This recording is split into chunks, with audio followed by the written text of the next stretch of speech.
Assalamualaikum warahmatullahi wabarakatuh. Perkenalkan, nama saya Ahmad Hanafi dengan NPM 18068. Di sini saya akan menjelaskan mengenai strategi aliansi. Pengertian strategi aliansi.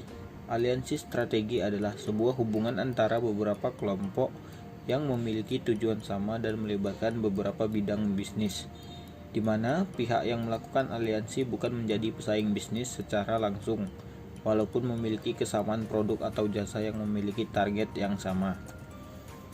Syarat dalam melakukan strategi aliansi. Yang pertama, memiliki kemampuan atau capability. Yang kedua, keserasian atau compatibility.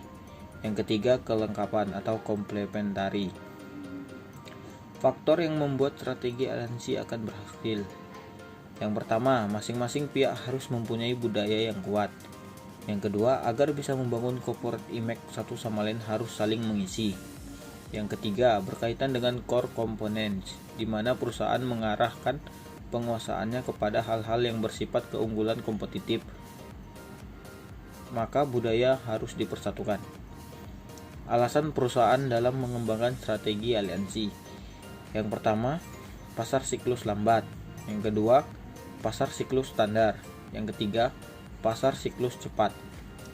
Proses pengembangan aliansi ada 5. Yang pertama, identifikasi misi dan tujuan perusahaan dalam mempersiapkan suatu strategi yang tepat. Yang kedua, mencari dan menemukan rekan yang sesuai dengan visi, misi, dan tujuan perusahaan. Yang ketiga, melakukan negosiasi dalam hal ini, mengemukakan rencana dan harapan yang ingin dicapai dalam aliansi, dibuat Memorandum of Understanding atau MOU.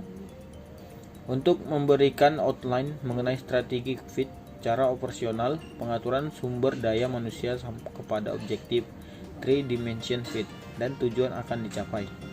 Yang keempat, realistis dari MOU merupakan antara lain membuat struktur baru, fungsi-fungsi baru, dasar hukum, sistem organisasi, dan rencana-rencana operasional untuk mengatur kerja sama tim.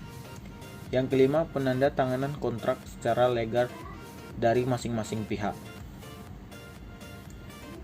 Kelebihan dan kelemahan strategi aliansi. Kelebihannya, yang pertama, sinergi terjadi sebagai hasil penggabungan kekuatan dari masing-masing perusahaan. Yang kedua, mempercepat sistem operasi. Yang ketiga, resiko yang ditanggung bersama. Kelemahan, yang pertama, aset atau milik perusahaan digunakan perusahaan rekan untuk kepentingan perusahaan sendiri karena perusahaan tidak menjaga dengan baik.